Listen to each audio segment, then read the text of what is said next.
personally, as a feminist economist and someone who knows the feminist scholarship in economics mostly, will kind of try to outline why feminist economists have been skeptical of the degrowth agenda and why that synergistic interdependency didn't really materialize as much as we would have hoped to. And I see, I guess, feminist economics as a field of struggle as well. I mean, it's a field of struggle within knowledge production. It's a field of struggle within the discipline's mainstream. So it is, I think, it has political implications as well.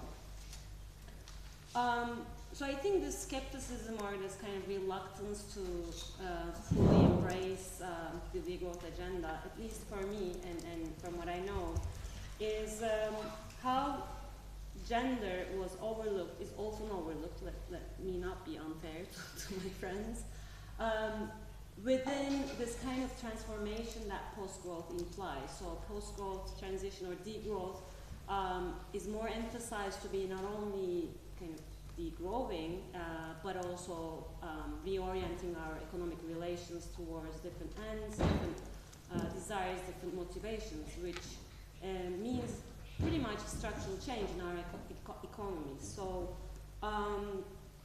which means that certain types of activities or labor will have more weight in a, let's say, hypothetical post-growth society.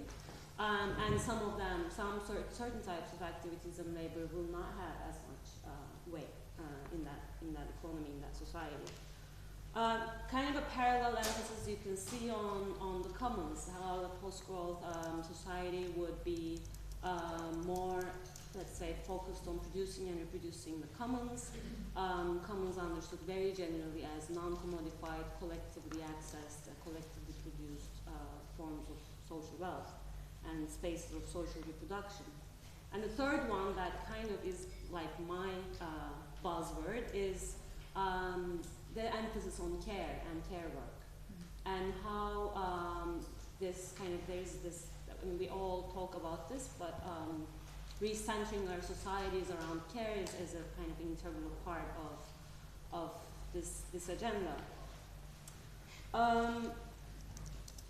And I'm sorry, I kind of talked about this yesterday, and if you were in that panel, it's kind of repetitive, but so these all, I mean, I guess the point is that degrowth implies a very fundamental shift and change in the way we organize our economies. And especially and what I want to kind of highlight here is especially in the types and forms of labor that those economies will be constituted of.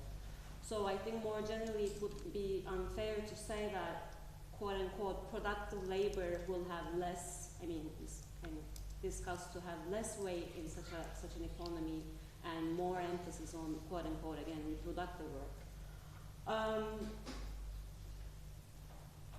And this, I mean, the same goes for care. I mean, more centering around care and commons. Again, I mean, producing and reproducing commons requires a huge amount of reproductive work. So the question remains, though, who will take up the tab of this labor? Who will take up the labor burden? Who will take up, who will shoulder the labor burden? And whose time, again, like on the flip side, whose time will be freed and who will be relieved of their labor duties? And so who's going to get screwed up, basically, and who's going to get advantage? Because all social processes are uneven social processes, conflictual social processes, and especially all social and economic processes are gendered processes. And that's kind of that's one, I think, very valuable outcome of the feminist struggle, but also, I think, very valuable kind of contribution of the feminist economists who have tried hard to actually demonstrate that economic processes are always gendered. Because women and men often face different constraints and opportunities in the face of such changes, such economic changes and shifts.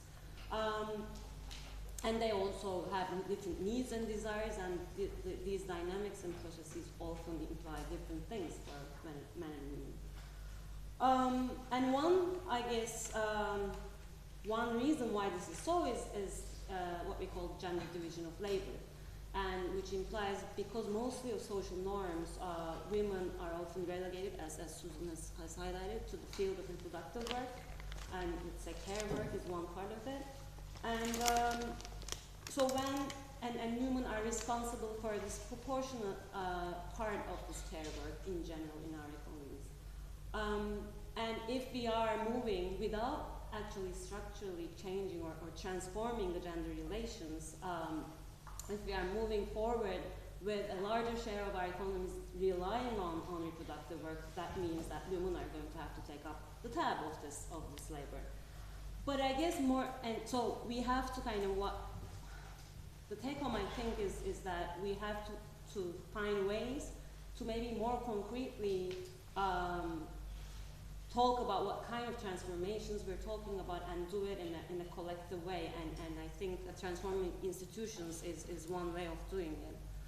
But I guess the more tricky part is that reproductive labor is often a very kind of integral part of how gender is performed for women as well. So it's not only that you cannot bargain away, negotiate away certain tasks and responsibilities because the social norms because of the social norms, but that performing gender itself might be very much tied to these kinds of labor. And I have less of an answer for that and how we would go about that. But I think really politicizing care, politicizing reproduction work, and politicizing gender should be the way to go. And for us who write on degrowth and who work on degrowth, I think one take-home lesson that I would, as a feminist, would say is that always to keep in mind that all socioeconomic processes that we talk about, whatever we talk about, are gendered. I mean, in the sense that it will have gendered impacts, but also